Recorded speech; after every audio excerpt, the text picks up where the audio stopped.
Boa noite. A caminho das presidenciais, esta noite o debate é entre António José Seguro e Catarina Martins. Bem-vindos. Ditou o sorteio que começa Catarina Martins e termina António José Seguro. Nós começamos hoje com os desenvolvimentos da Operação Influencer, lembrando que o Presidente da República tem sempre a palavra final na escolha de um Procurador-Geral da República, Catarina Martins. Tivemos esta semana uma fuga de informação, o Ministério Público a lavar aí as suas mãos, a lançar suspeita sobre as defesas. Tivemos um Procurador-Geral em passo apressado, sem querer dar mais esclarecimentos. Até que ponto é que a Catarina Martins acredita que este processo está a fragilizar este procurador que, se bem nos lembramos, foi escolhido há um ano e vinha para devolver prestígio e tranquilidade ao Ministério Público? Boa noite, antes de mais, cumprimentar António José Seguro, Clara de Sousa, quem nos acompanha. Eu acho que é muito preocupante a forma como o Procurador-Geral da República parece não estar ciente da fragilidade do momento que vivemos. É óbvio que a Justiça tem tido problemas que não começaram com o mandato deste Procurador-Geral da República e seria errado dizer que o problema é o Procurador, mas é verdade que, se já precisávamos antes, precisamos cada vez mais do Ministério Público que seja capaz de explicar ao país o que é que se passa. Nós tivemos, há 2 anos, buscas em São Bento que depois não tiveram consequência, não sabemos o que é que aconteceu entretanto. Tivemos uma afirmação de que o Primeiro-Ministro estaria em investigação, que aliás esteve na origem da queda do governo, e não sabemos nada sobre esse processo. Parece-me que é complicado explicar isto e acho que a publicação das escutas, digamos, é uma coisa, enfim, que não podia ter acontecido. Mas está ou não a ser fragilizado com este processo neste momento? Fica fragilizado. Fica fragilizado. E fica fragilizado não é por estar em causa um Primeiro-Ministro, que é grave, claro que é grave, porque qualquer insinuação de que a Justiça queira condicionar a política é grave, como se a política quiser condicionar a Justiça. O Estado de Direito Democrático precisa da separação de poderes. Mas é muito grave, porque qualquer cidadão deste país se pergunta se pode ser escutado, se pode ficar com a vida devassada, se pode ficar pendurado ad eterno sem saber o que é que está a acontecer.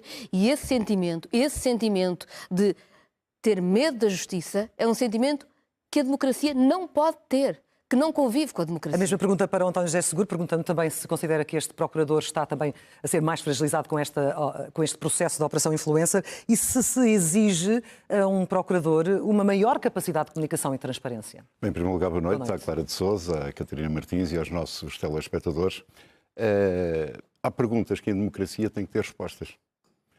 Há 2 anos houve um Primeiro-Ministro que se demitiu na sequência de um comunicado da Procuradora-Geral da República dizendo que ele estava a ser investigado. E passado 2 anos não há absolutamente evolução neste caso. O Ministério Público tem que explicar o que é que se passa.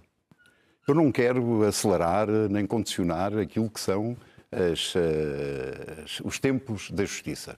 O que é certo é que houve um país que, em consequência de uma nota e de um comunicado, perdeu um governo, perdeu uma maioria, foi para eleições e, neste momento, as notícias que chegam a público são de escutas que, do ponto de vista dos factos, não contam absolutamente para nada. Ou seja, os comunicados que têm saído não o têm esclarecido. Quer dizer, houve um comunicado que esclareceu sobre o número das escutas que tinham sido feitas e, no fundo, esclareceu que a investigação não era dirigida e que o Primeiro-Ministro da altura não estava a ser escutado. E este último sobre a fuga da informação? Mas verdadeiramente, aquilo que saiu agora de transcrições, que foi um trabalho que os jornalistas fizeram, verdadeiramente não tem nada a ver com o processo.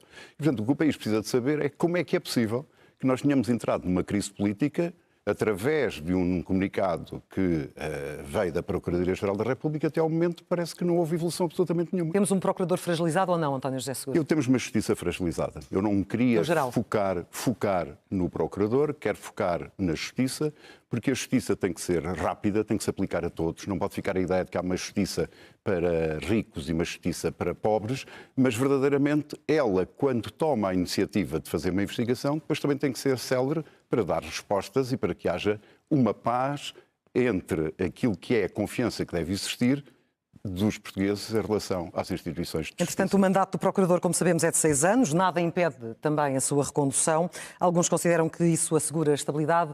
Outros dizem que pode fragilizar a independência. Qual dos modelos irá defender se for eleito? Bem, eu defendo o atual modelo. Que é de 6 anos? Vamos ver. O Presidente da República... Não recondução? O Presidente da República não pode entrar e querer mudar aquilo que são as leis principais do nosso país. O respeito, em primeiro lugar, devo lealdade à Constituição da República e às principais leis. E se houver alguma lei que tem que ser alterada, isso compete ao Parlamento. Na não recondução? Vai Não, seguir a mesma linha dos últimos anos? Não. Como sabe, Sobre Cunha a Rodrigues recondução- esteve 16 anos enquanto Sobre a procurador. recondução é muito simples. A tomada do novo Presidente da República acontecerá em 9 de março do próximo ano. Se eu merecer a confiança dos portugueses, uma das primeiras iniciativas que tomarei é chamar o Procurador-Geral da República a Belém e ter uma reunião de trabalho com ele. E, portanto, eu não faço avaliações sem ouvir as pessoas. Portanto, está tudo em aberto. Catarina Martins, tem algum modelo que queira seguir? Manter esta lógica dos últimos anos de apenas 6 anos de mandato ou um mandato que pode ser renovado? Bem, eu confesso que compreendi as razões do Presidente da República, Marcelo Rebelo de Sousa, para os 6 anos de mandato. Julgo que na altura, por boas razões, propôs isso e iniciou, mas acho que tudo deve ser analisado. Confesso que achava importante que o Procurador-Geral da República, e isso uma Presidente da República deve fazer imediatamente, comece a ter uma outra ação face ao que está a acontecer. E eu lembro que há afirmações que um Procurador-Geral da República não pode fazer. O Procurador-Geral da República não pode dizer que vai dar uma prenda de Natal a um Primeiro-Ministro, não pode culpar jornalistas por uma fuga de segredo de justiça, não pode perseguir os jornalistas por isso, enfim, e tem que dar explicações ao país. Mas sobre o mandato, 16 anos não faz sentido hoje em dia, 12 Julgo que anos não faz sentido. 6 anos. que- Portanto, temos aqui algum consenso, pelo menos nesta matéria. Muito bem, avancemos. A Catarina Martins disse ontem, na entrevista ao Observador, que António José Seguro não quer ser candidato de esquerda. António José Seguro diz que é da esquerda moderada e moderna. António José Seguro, como é que reage a estas críticas de que, nas palavras de Catarina Martins, não traz mundividência diferente do governo para poder equilibrar a democracia? Que resposta é que tem? É uma resposta de simpatia e um sorriso. Eu vejo isso como um argumento artificial de campanha, mas a Catarina Martins poderá explicar melhor. Mas artificial porquê? Porque não cola. Não cola porquê? Mas quem fez a acusação foi a Catarina Martins. Mas eu neste momento estou a não dar é? a palavra Portanto, também para equilibrar os tempos não, e porque mas esta primeira pergunta era para eu si. gostava de ouvir os fundamentos. Catarina Martins, tem a palavra. Tem tudo. Não é? Eu Fundamenta quem acusa. Sim, eu acho que muitas vezes há conversas, de perguntas deste tipo, de várias formas. Eu acho que a pergunta, se calhar, na verdade, é porque é que não temos um Jorge Sampaio nestas eleições? E não temos um Jorge Sampaio porque Jorge Sampaio fez um percurso de diálogo à esquerda e de programa à esquerda que foi muito importante. Jorge Sampaio foi Presidente da Câmara Municipal de Lisboa com o apoio da esquerda, com o apoio de toda a esquerda, fazendo um programa à esquerda que cumpriu e depois teve o apoio de toda a esquerda para ser Presidente da República. António José Seguro, durante o tempo da Troika, decidiu fazer acordo com o governo de PSD-CDS, portanto não decidiu acordar com a esquerda, decidiu acordar com a direita, e acordou à direita, mesmo com a direita tendo maioria absoluta e não precisando desse acordo, acordou à direita orçamentos do Estado, acordou à direita leis laborais, que aliás iam contra a Constituição da República Portuguesa. E enquanto António José Seguro estava a fazer isso, eu estava com Mário Soares a lutar por uma política europeia contra a austeridade, com deputados do Partido Socialista, como Isabel Moreira, a ir ao Tribunal Constitucional para devolver o subsídio de férias, o subsídio de Natal às pessoas. Estava a lutar por trabalhos tão fundamentais para a nossa democracia como o que o António Arnaud fez sobre o Serviço Nacional de Saúde. E isso separa-nos. E isso São campos descredibilizam diferentes. António José Seguro como candidato a Presidente da República, na sua opinião? Não, claro que não. Nós somos duas pessoas que sabem fazer diálogos e que sabem fazer pontos, eu sei disso. Mas registro que a opção de António José Seguro foi fazer os diálogos à direita e eu optei por fazê-los à esquerda. António José Seguro, não temos aqui um Jorge Sampaio, temos António José Seguro. O que é que, Não, o que, é que isso quer dizer, eu só me significa? posso rir perante estes argumentos que a Catarina utiliza. Em primeiro lugar, eu não acordei nenhum orçamento com o Pedro Passos Coelho. Nenhum. Eu abstive-me no primeiro orçamento porque o país vivia numa situação difícil. E entre a partidarite, os interesses partidários e o compromisso com o interesse nacional, eu optei pelo interesse nacional. Voltaria a fazer o mesmo e é isso que eu farei em Belém. Porque em momentos difíceis, em momentos de grande sofrimento, em momentos de grandes dificuldades, em que o país estava sob assistência financeira, aquilo que se exige a um líder político é que esteja do lado da responsabilidade. E foi isso que eu fiz. Aliás, a maioria de direita na altura nem precisava sequer da abstenção, porque tinha uma maioria absoluta. Portanto, foi decorrente da minha convicção e do sentir que o país precisava de um sinal de coesão política quanto ao objetivo. E qual era o objetivo? Era fazer o ajustamento. Mas, verdadeiramente, Catarina, estavam em cima da mesa duas opções completamente diferentes. Estava uma opção de austeridade em cima da austeridade, que eu sempre me opus, e estava uma opção de encontrar um outro caminho em que se pudesse fazer a consolidação das contas públicas, não apenas pelos cortes, não apenas pelo lado da despesa, mas pelo lado da receita, pelo lado do crescimento. E foi isso que eu sempre me bati. Por isso, Eu tive esta opção de responsabilidade e, simultaneamente, alternativa. E representa a esquerda de que o país precisa agora, mais do que Catarina Martins? O que é que o diferencia da candidata que está hoje à sua frente? Quer dizer, eu não procuro diferenças com a candidata que está à minha frente, por uma razão muito simples, não. Eu avancei antes da Catarina se apresentar, ou sequer estar a pensar se era candidata ou não, pelo menos em termos públicos.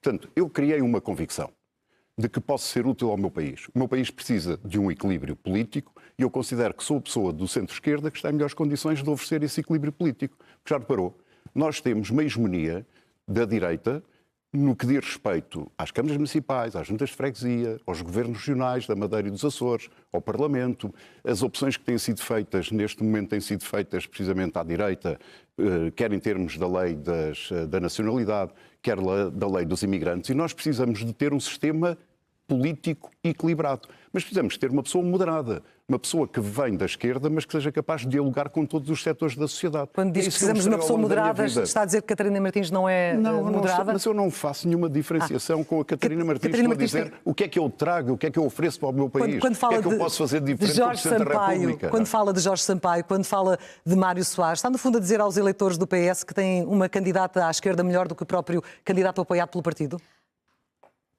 Estou a definir campos políticos de que nós os dois decidimos ter em cada momento e para os quais somos responsáveis. António José Seguro não decidiu apenas a abstenção violenta no Orçamento do Estado, que tinha medidas inconstitucionais. Também decidiu essa abstenção num pacote laboral que também tinha medidas inconstitucionais.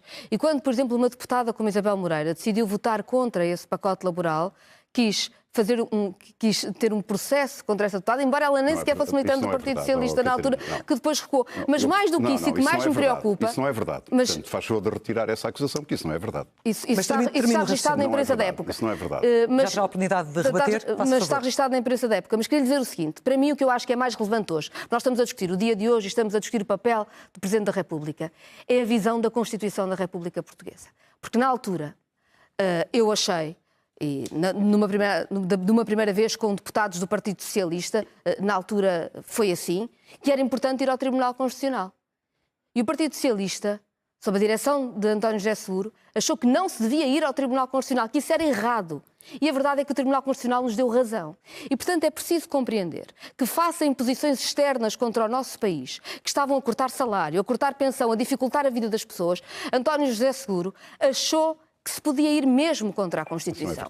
E isto é relevante hoje, no momento em que temos um governo à direita, com um pacote laboral, medidas de alteração ao trabalho, que mais uma vez tem algumas das medidas que na altura nós fizemos recuar com o Tribunal Constitucional. Lembro, por exemplo, embora as medidas não sejam exatamente iguais, até porque entretanto também o Código Laboral muda, mas tanto em relação ao banco de horas, como uma ideia geral de facilitar despedimentos, que foi possível travar no Tribunal Constitucional. E eu pergunto-me, como é que António José Seguro, que achou que no momento em que os portugueses quase não tinham salário e que o desemprego era tão grande, que o que devia fazer era aliar-se à direita contra quem trabalhava e contra a Constituição da República Portuguesa. E o que é que fará agora como Presidente da República? Eu acho que isso nos divide, porque o meu campo é claro. Eu estarei com a Constituição da República Portuguesa e com quem trabalha neste país. Catarina Martins, pode utilizar a retórica que quiser, porque eu não me aliei em nenhum momento à direita. Foi numa situação difícil do nosso país. Eu não fiz parte dos governos de José Sócrates. Eu não discuti o memorando, mas eu tive que honrar a palavra. E por isso, tudo aquilo que estava no memorando, eu disse que honrava. Porque a situação era difícil do nosso país. Mas tudo aquilo que não estava no memorando, eu opus-me. E quando fala, por exemplo, no pacote laboral, eu opus-me, por exemplo, à extinção de feriados. E votei contra. Eu opus-me, por exemplo, ao banco de horas individual. E votei contra. Portanto, se quer falar dessa época, eu digo isso com muita clareza. E mais... Foi graças a mim, e aí sim eram precisos os votos do Partido Socialista, e eu não coloquei os votos do Partido Socialista, para fazer uma revisão constitucional. Para pôr, por exemplo, um limite ao déficit e ao endividamento na Constituição da República. Deve-me a mim, porque houve muitas pressões, inclusivamente de governos, para podermos avançar nesse sentido. Como, por exemplo, a luta que fizemos contra as alterações na TSU, com as implicações que isso tinha na Segurança Social. Portanto, não me venha dizer que eu me aliei à direita. Pelo contrário, eu afirmei um caminho alternativo. E quando foi necessário defender o meu país, meti-me num avião e fui a Bruxelas, e fui a Paris, e fui a Berlim para defender investimentos na Alta Europa, para defender que havia uma alternativa baseada no crescimento e não apenas em cortes, em cortes, em cortes. Temos de avançar. Repito para Catarina Martins, mas temos de avançar. Sim, avançaremos. Mas há uma coisa, Catarina. Nessa altura, qual era o seu modelo económico que propunha? era igual àquilo que o Syriza aplicou na Grécia. E sabe o que é que isso deu? Deu mais sofrimento, deu menos pensões, deu menos salários, deu mais sofrimento para o povo grego. E eu nunca quis fazer em Portugal aquilo que o Syriza fez na Grécia. Em 2015 eu fiz um acordo que permitiu tirar a direita do governo e repor o que a Troika tinha cortado, também com a sua abstenção. E absteve-se no pacote laboral e não devia. Mas digo-lhe mesmo mais. Acho até que fez mal, em 2013, em ter chegado a negociar a possibilidade de um governo tripartido e ter sido preciso Mário Soares vir dizer que podia haver uma cisão no Partido Socialista se avançasse. Isso não é verdade. Isso está tudo documentado. Isso eu não é tenho verdade. talvez Desculpa, Catarina, tenho talvez diga-me esta uma sina coisa, de ter memória, prove-me lá. mas sobretudo não está é preciso documentado, discutir. Não houve nenhum governo. Está não houve documentado. negociações para Está nenhum documentado governo. e Não vamos qualquer ficar pessoa presos pode ver neste da assunto do imprensa da passado, altura. temos de olhar para o O que eu futuro. quero dizer, Temos o que eu quero dizer, Catarina. e eu estou a ser séria. Mas não houve nenhuma negociação para um governo. Houve uma negociação e isso está registado, aliás, na imprensa da época, facilmente se Isso não é encontra. justo o que está a dizer. Porque isso não é verdade. Não houve nenhuma negociação. Eu tenho a certeza absoluta de que Ficará para o que fact-check. houve foi uma proposta. Ficará para o fact-check. Vamos concluir, Catarina. Eu só queria concluir dizendo o seguinte. Porque é que isto é relevante? Não é pelo facto de eu ter esta coisa da memória que às vezes até é um peso sobre nós. É porque quando foi preciso escolher entre a Constituição ou a austeridade, escolheu a austeridade. Quando foi preciso escolher entre a imposição externa ou defender o país, escolheu a imposição externa. E é por isso que quando agora temos um governo que de tal forma está contra a Constituição, nós temos uma situação em que precisamos de uma Presidente da República que seja capaz de fazer as pontes, que esteja onde é preciso e que faça frente ao governo para defender a Constituição da República Portuguesa e Portugal, se for preciso. Olhemos em frente. Não, Quero fechar, mas vamos quero fechar este dizer assunto, não podemos ficar presos no passado. Não, isso é verdade, não fui eu que o coloquei. Vamos lá, não é? vamos concluir. E, portanto, é só para lhe dizer que isso não é verdade. Nunca houve negociação em termos de governo. O que houve foi uma iniciativa do Presidente da República de então, Cavaco no Silva. sentido de se trabalhar num acordo de salvação nacional. E sabe o que é que eu propus? Que todos os partidos fossem envolvidos nessa discussão. E sabe o que é que a Catarina fez? Disse, não, o Bloco de Esquerda não entra. O que estava em causa, é verdade, o que estava em causa era encontrarmos uma solução, um outro caminho. E quando foi preciso juntar-se a nós para afirmarmos esse caminho de crescimento que valorizava o emprego, a Catarina disse, não. Eu prefiro ficar no protesto do que contribuir para mudar o caminho que o meu país está a Enquanto ter. António José Seguro cortava subsídio de férias e subsídio de Natal, Não é verdade isso. eu estava a ir ao Tribunal Constitucional com outras Não é pessoas do verdade Partido isso. Socialista para os repor. Não é Ou estava verdade, na estava a aula defender magna um com modelo Mário Soares, completamente ou estava diferente. na aula magna com Mário Soares a defender a Constituição da República Portuguesa. Ouça uma coisa. E ainda bem, porque foi esse trabalho que fez com que pessoas voltassem a ter salário e pensão. E isso não é coisa pouca. Há uma coisa de que eu me Não é lembro muito verdade nessa isso, época. Catarina. Eu Deixa-me lembro-me do explicar-lhe uma enorme coisa. sofrimento, da enorme pobreza. Eu lembro-me das escolas que nem pequeno almoço davam às crianças que mais precisavam. E foi preciso muita determinação contra aquele governo. Sentar-se com um governo que nem pequeno almoço queria dar às crianças, não parece tenha sido a melhor opção Catarina, da Troika. pode Mas eu fazer- quero discutir pode- o presente. Não, Eu quero, sobretudo, mas eu discutir quero o dizer- presente. quero Então vamos dizer fechar uma este coisa. assunto com António José Seguro. Havia um governo de direita liderado por Pedro Passos Coelho e com Paulo Portas. E foi esse governo que governava e que tomou essas decisões. E, portanto, não é justo tentar-me colar a esse governo. Eu gostava de Em pensar que segundo consiga lugar- fazer Em oposição segundo a esse lugar, governo. quando fala de Mário Soares, eu fui o candidato número 2 na lista de Mário Soares ao Parlamento Europeu. E, portanto, essa coisa de tentar se agarrar no património de Mário Soares é uma coisa que não lhe fica bem. Eu não me tento agarrar Não no é? património Aliás, nenhum, mas sei de que aquilo lado que eu- é que estava. Eu sei de que lado é que estava Não, António José não, Seguro. não, Eu preferia que eu estivéssemos estado do mesmo lado, sabe? Eu Catarina, preferia nós mesmo que nunca estivéssemos estado do nós mesmo lado. nunca Mas não estivemos que António José Seguro não Catarina, quis. nós estivemos no mesmo lado no que diz respeito à defesa do povo português. Só por caminhos diferentes. E o seu caminho era o do Syriza, que levou mais sofrimento na Grécia. Muito bem. Se tivesse sido Avançamos. aplicado em Portugal, tinha sido uma política errada. Olhamos em frente porque o país precisa Catarina, era de nessa futuro. altura que a Catarina, por exemplo, como está aqui documentado, defendia que Portugal, de forma unilateral, devia suspender os seus compromissos com os nossos credores. Acha que isto era que é uma solução responsável para o nosso país?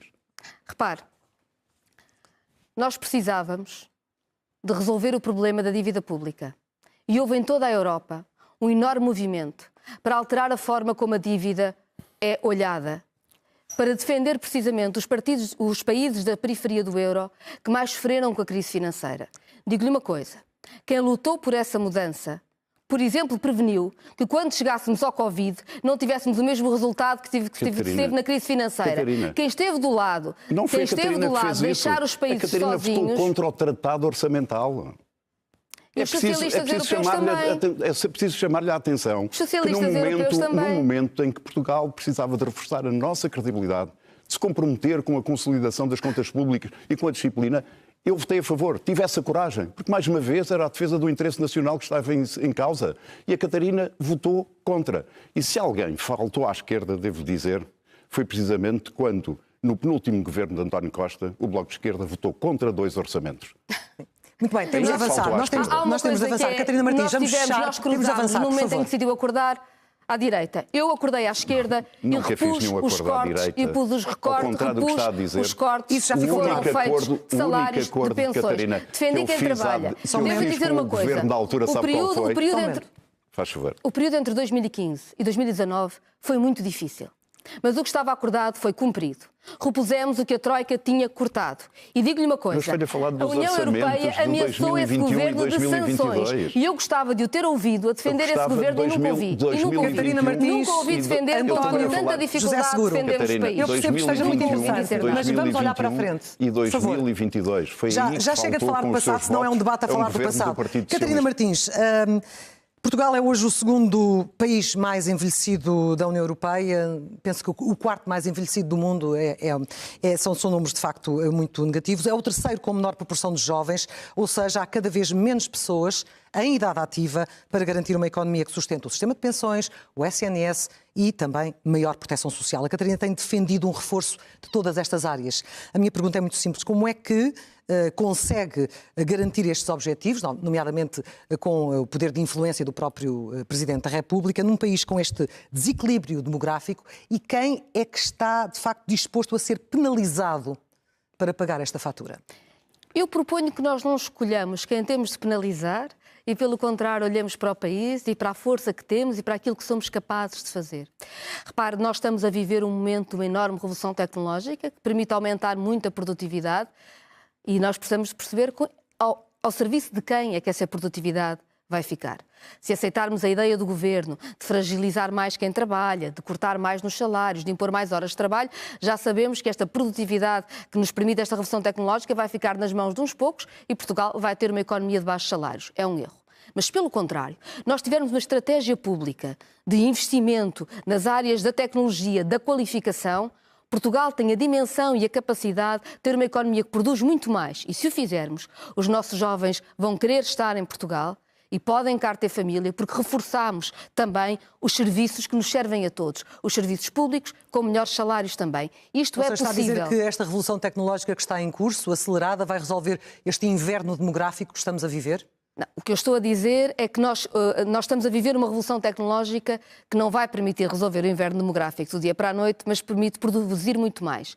E produzindo muito mais, nós podemos simultaneamente ter melhores salários e melhores pensões. Não temos que estar a olhar para qual é a geração que vamos sacrificar. Temos que olhar assim para quais são as opções que fazemos enquanto país que permite todas as gerações viverem melhor.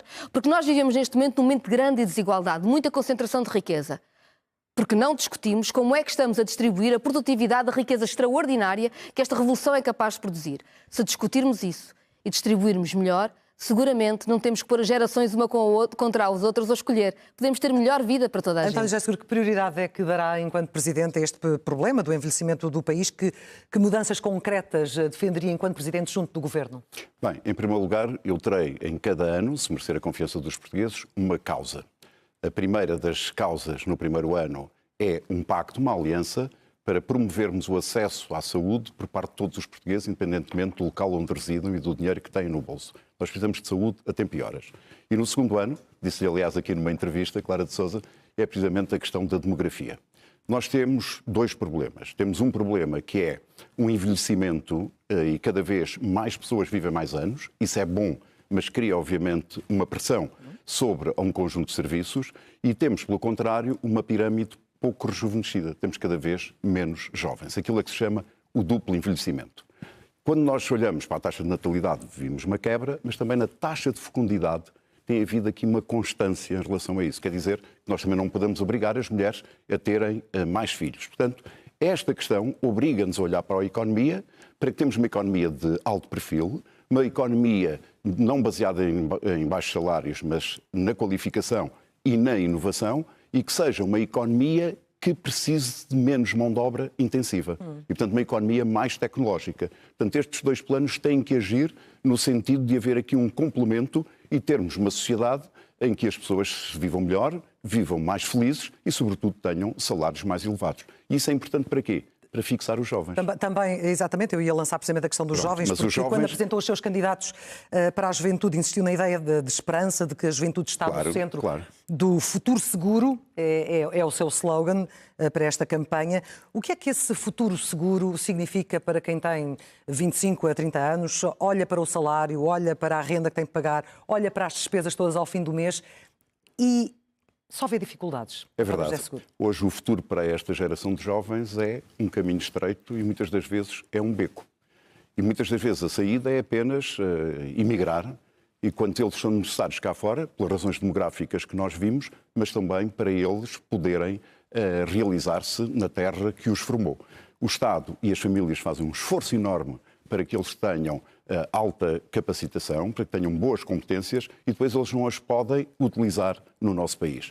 Eu aqui defendo, e espero trabalhar com o Governo nesse sentido, um plano nacional de fusão e de aquisição de pequenas e médias empresas. Ou seja, nós temos um tecido empresarial com mais de 90% constituído de pequenas e médias empresas, em que a maior parte delas não precisam de muitas das qualificações que saem das nossas universidades. Um engenheiro de projeto, um diretor de recursos humanos, um jurista. Nós precisamos dar dimensão às nossas empresas para que elas sejam mais produtivas, para que a economia seja mais competitiva, para que possa ter melhores salários e melhor progressão nas carreiras para os jovens portugueses. Catarina Martins, para lá do discurso, o que é que está disposta a fazer enquanto Presidente para dar um futuro mais seguro, usando a expressão de António José Seguro, aos jovens de hoje? A Presidente da República não legisla, mas pode lançar debates.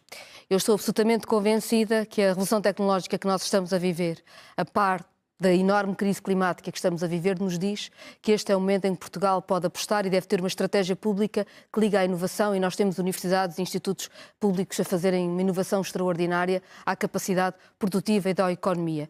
E há projetos que são muito simples, fundamentais e que podem fazer simultaneamente transição energética, melhor qualidade de vida e mais inovação em Portugal. Eu vou falar apenas de um, porque acho que é daqueles que toda a gente compreende. Nós somos dos países com mais dias de exploração solar. Em vez de estarmos a fazer parques de painéis fotovoltaicos gigantescos que até estão a destruir terras agrícolas, devíamos estar neste momento a ter uma economia que tivesse produção solar descentralizada e com isso era capaz de fazer baixar a fatura da luz nas comunidades que serão capazes de criar mas há muitas populações que não aceitam esses painéis juntos das suas casas. O que eu estou a dizer, não quero, mas eu sou contra as enormes áreas de painéis fotovoltaicos em terras que são terras agrícolas até valiosas, é até um erro do ponto de vista da transição energética. Mas o solar descentralizado não é isso. Não são grandes painéis e não fica nas mãos das grandes empresas que depois cobram muito pela energia e continuam elas donas da energia. A produção solar descentralizada dá poder às comunidades, dá a capacidade das comunidades de controlar a energia que produzem, ter energia mais barata, ao mesmo tempo que fazem essa transformação no país.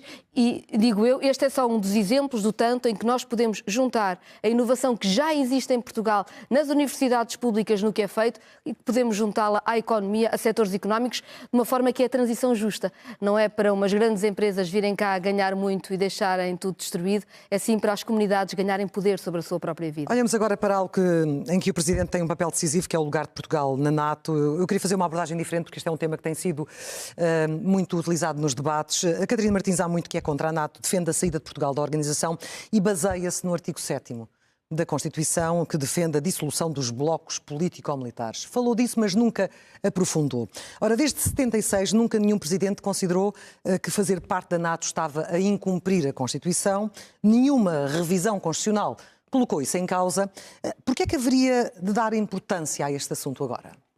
Bem, em primeiro lugar, o papel do Presidente da República é defender a Constituição. E a Constituição apela, não apela a saída nenhuma, mas diz que Portugal deve ter uma posição no mundo que seja condizente com a dissolução dos blocos político-militares e, portanto, essa posição de princípio devemos ter. Eu devo dizer, aliás, que o Partido Socialista também teve no seu programa que era preciso a dissolução tanto do Pacto de Varsóvia como da NATO. O Pacto de Varsóvia já foi dissolvido, a NATO ainda não foi. Portanto, eu diria que esta é a história da democracia portuguesa, é construída assim e é assim a Constituição. Mas eu queria dizer que os presidentes antes que já estiveram em funções não cumpriram a Constituição ao defenderem a nossa permanência na NATO, ao não defenderem a tal dissolução dos blocos político-militares? Claro, há uma diferença entre sair e a dissolução. O que está na Constituição da República Portuguesa é a dissolução, e isso é uma posição e uma postura na forma como Portugal deve defender a paz e o multilateralismo no mundo. Eu queria, se me permite, 30 segundos dizer o seguinte. Temos falado muito da NATO e mesmo da Ucrânia nos debates, não se tem dito nada sobre a Palestina.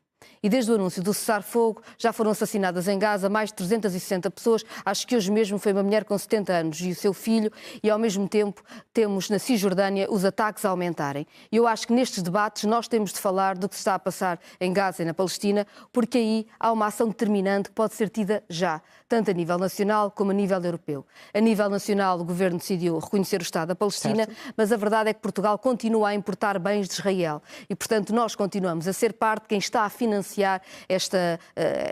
o genocídio que está a acontecer e que não para. A ajuda humanitária continua sem chegar como deve. Ao mesmo tempo, também ainda não tivemos uma posição clara, que eu acho que é fundamental para que a União Europeia, pelo menos, suspenda o acordo de associação com Israel, porque acho que a posição que Portugal tem, tradicionalmente, desde sempre, é a história da sua democracia, de paz e multilateralismo, precisava que nós tivéssemos uma palavra clara. Eu esperava, de qualquer forma, que fosse um bocadinho mais consequência em relação às suas palavras ou em relação àquilo que tem defendido com o artigo 7º, mas deixe-me perguntar ao António José Seguro se defender a permanência... Não, é porque teve a oportunidade de o fazer e não o fez. Mas defender a nossa permanência na NATO como também defende,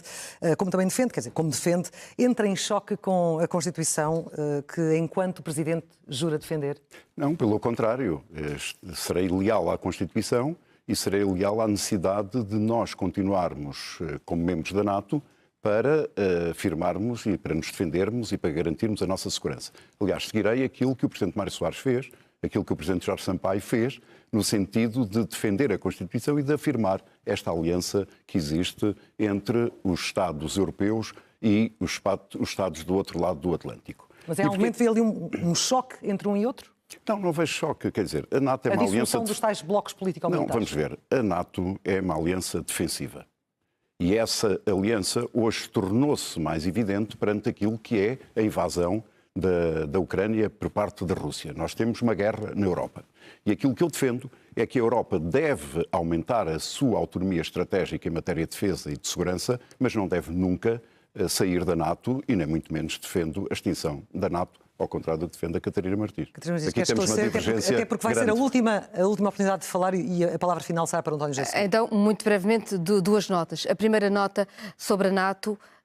Já debati com 4 homens que me garantiram que a NATO era a nossa segurança, esquecendo-se que quem manda na NATO é Donald Trump, que ameaçou a Dinamarca e Canadá, que apoia Putin contra a Ucrânia e que, enfim, na verdade manda nas tropas e portanto, é o perigo, é ele o perigo. Aliás, na sua estratégia de segurança nacional que publicou agora, diz claramente que é um perigo para a Europa e quer apoiar-se à extrema-direita. Portanto, eu diria, não vamos pôr a raposa no galinheiro. Vamos proteger, vamos ter segurança, vamos defender a paz. E uma última nota para dizer assim. Eu sei que se tem falado muito de sondagens sobre em quem é que se pode votar ou não nestas eleições. Eu lembro que Maria de Belém estava muito bem nas sondagens e deixou de estar. Mas, sobretudo, lembro o seguinte. A esquerda precisa de muito mais clareza e menos jogos, precisa de muito mais esperança e menos calculismo. Eu deixo-me terminar com António José Seguro em jeito de provocação, porque Portugal nunca teve uma mulher presidente e ambos têm falado do peso simbólico da representação. O António José Seguro escolheu uma cientista como mandatária nacional, e dizendo que quer mais protagonismo feminino nas lideranças. Peço desculpa. Ora, se a igualdade nas lideranças é tão importante, porquê é que os portugueses devem preferir um homem em Belém? Bem, os portugueses o que têm que fazer é uma coisa muito simples. É olhar para as candidaturas que se apresentam, para as ideias e para as causas. E, portanto, numa sociedade que eu defendo, há uma igualdade entre homens e mulheres. E, portanto, não pode haver, digamos, um captus da minúcia por haver um homem que seja candidato a Presidente da República. E, portanto, para mim, isso é evidente. Agora, eu, quando convidei a professora Maria do Carmo Fonseca, convidei uma mulher para expressar verdadeiramente a diversidade que as lideranças devem ter. E fui buscar um prémio Pessoa, e uma pessoa que nunca se tinha envolvido na política. É para dar um sinal de que no estado em que o país está, em que precisamos de mudar muita coisa, em que precisamos de dar esperança aos jovens, nós precisamos também das pessoas que nunca se envolveram na política para dar o seu contributo.